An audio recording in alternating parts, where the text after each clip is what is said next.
അസ്സലാമു അലൈക്കും. പ്രിയമുള്ള സഹോദരങ്ങളെ, നിസ്കാരത്തിൽ അവസാനത്തെ അത്തഹിയ്യാത്തും സ്വലാത്തും കഴിഞ്ഞതിനു ശേഷം വളരെ മഹത്തായ ഒരു ദുആ നാം നിർവഹിക്കുന്നു. എന്നാൽ നമ്മിൽ പല ആളുകൾക്കും ഈ ദുആ അറിയില്ല, അല്ലെങ്കിൽ അതിൻ്റെ ആശയം അറിയില്ല. ഈ ദുആ നാം പഠിക്കാതെ പോവുക എന്നത് നമ്മുടെ ജീവിതത്തിൽ ഏറ്റവും വലിയ നഷ്ടം. കാരണം ഈ ദുആ നാം നിസ്കാരത്തിൻ്റെ അവസാനത്തിൽ സലാം വീട്ടുന്നതിന് തൊട്ടു മുൻപായിട്ട് നിർവഹിക്കുന്നതാണ്.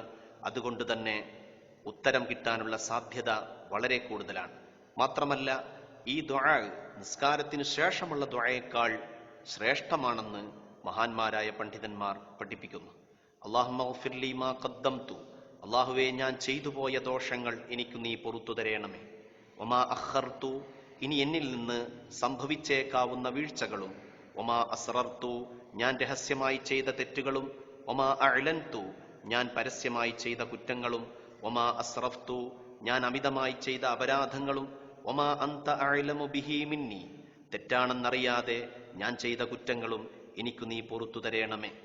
ഇന്നക അൻതൽ മുഖദ്ദിമു വ അൻതൽ മുഅഖിറു, തീർച്ചയായും നീ മുന്തിക്കുന്നവനും പിന്തിക്കുന്നവനുമാണ്. ലാ ഇലാഹ ഇല്ലാ അൻത, നീയല്ലാതെ ഇലാഹില്ല. അല്ലാഹുമ്മ ഇന്നി അഊദു ബിക മിൻ അദാബിൽ ഖബ്രി വ മിൻ അദാബിൻ നാർ, അല്ലാഹുവേ, തീർച്ചയായും ഖബറിലെ അദാബിൽ നിന്നും നരകശിക്ഷയിൽ നിന്നും നിന്നോട് ഞാൻ കാവലിനെ ചോദിക്കുന്നു. വ മിൻ ഫിത്നത്തിൽ മഹ്യാ വൽ മമാതി, ജീവിതത്തിലും മരണത്തിലുമുള്ള കുഴപ്പങ്ങളിൽ നിന്നും. വ മിൻ ഫിത്നത്തിൽ മസീഹിദ് ദജ്ജാൽ, ദജ്ജാലിന്റെ ഫിത്നയിൽ നിന്നും നിന്നോട് ഞാൻ കാവലിനെ ചോദിക്കുന്നു. പ്രിയമുള്ളവരെ, ഇത് പരമാവധി ഷെയർ ചെയ്യുക. ഈ മഹത്തായ പ്രാർത്ഥനയുടെ ഗൗരവം മനസ്സിലാക്കാത്ത നമ്മുടെ സഹോദരങ്ങൾക്ക് നാം ചെയ്യുന്ന ഏറ്റവും വലിയ ധർമ്മമായിരിക്കും അത്.